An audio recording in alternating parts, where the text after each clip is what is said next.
तेलंगाना हुकूमत के मुशीर मोहम्मद अली शब्बीर ने हैदराबाद के पुराने शहर में वाक़ई तारीखी बीबी के अलावे का दौरा किया और बीबी के अलम को ढट्टी चढ़ाई। उन्होंने यौम आशूरा पर निकाले जाने वाले बीबी के अलम के जुलूस के इंतजामात के हवाले से भी ओहदेदारों से बातचीत की।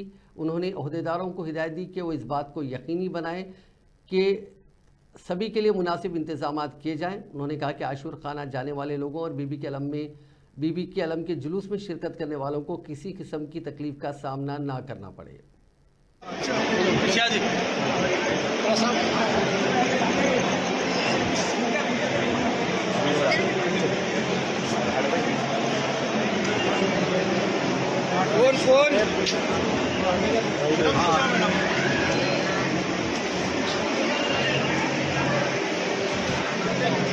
लॉन्ग शॉट चल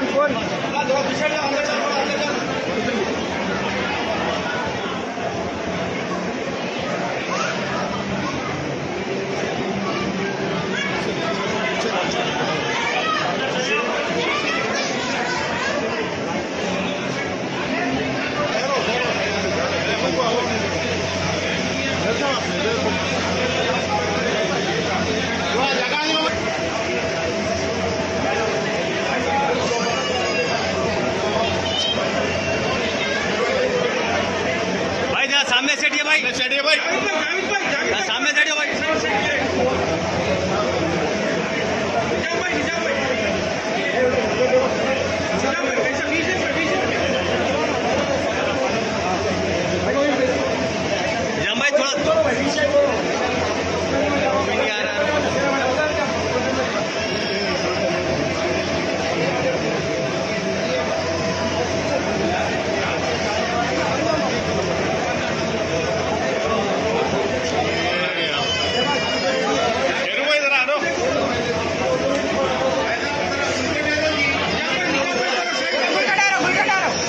सामने बैठाओ।